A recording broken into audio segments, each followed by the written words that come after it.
হঠাৎ দেখলেন সেই খালি ধামাটা ভার হয়ে গেছে। কি করে হলো? কিছুই তো নেই, যা ফল ছিল সব তো বালককে দিয়ে দিয়েছি, এই ধামাটা তো ভার হলো কি করে? দেখবার জন্য, জানবার জন্য আকুল হয়ে গেলেন, বেকুলিত হয়ে গেলেন। অনেক কষ্টে সেই ধামাটাকে ওই বনের মাঝখানে মাটিতে নামালেন। আর যেই না নামিয়েছেন না, দেখেই তো আর চক্ষু স্থির হয়ে গেছে। কেন? দেখছেন সেই খালি ধামাটা স্বর্ণ মণি মাণিক্যে পরিপূর্ণ হয়ে গেছে।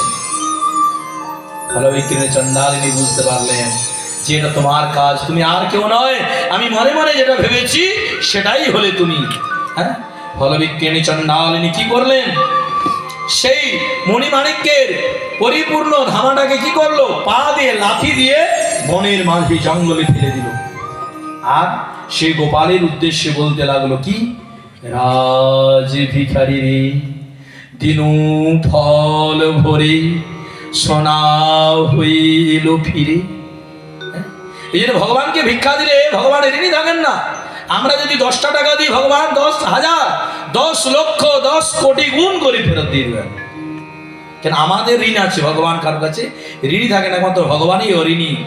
সেই জন্য চণ্ডালিনী ফলবিক্রিনী বলছে যে আমি রাজ ভিখারিকে ফল দিয়েছি।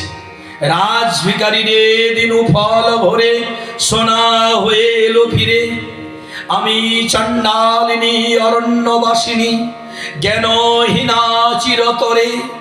আমি তো শুধু এই জন্মে নয়, আমি চিরদিনেই জ্ঞানহীন, আমার জ্ঞান বলতে কিছু নেই। আমি চণ্ডালিনী, নিচু জাতিতে আমার জন্ম, আমি বনে বাস করি, আমি বনবাসী। সেই জন্য আমার জ্ঞান বুদ্ধি বলতে কিছু নেই।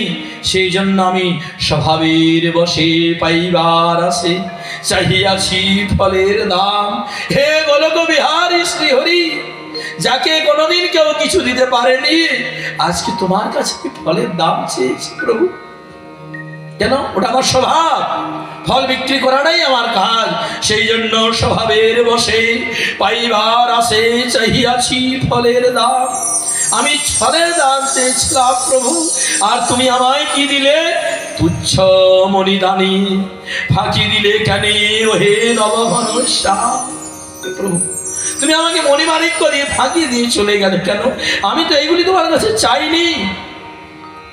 জননী বলিলে কোলেতে উঠিলে কেমনে ছাড়িবে মোরে।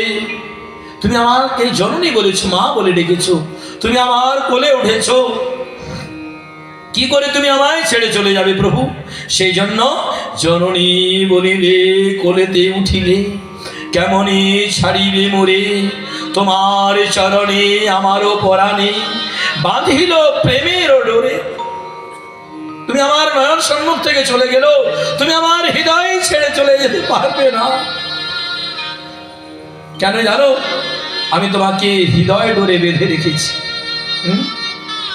তোমার চরণে আমারও পরাণে বাঁধিল প্রেমের ডোরে। এদিকে কহিয়া প্রসাদ ফেলিয়া, ওই মণিমাণিক্যের প্রসাদটা ফেলে দিল ছুঁড়ে। এদিকে কহিয়া প্রসাদ ফেলিয়া করাঘাত করি মাথে গোপাল বলিয়া কাঁদিয়া কাঁদিয়া চলিল বনিল পথে।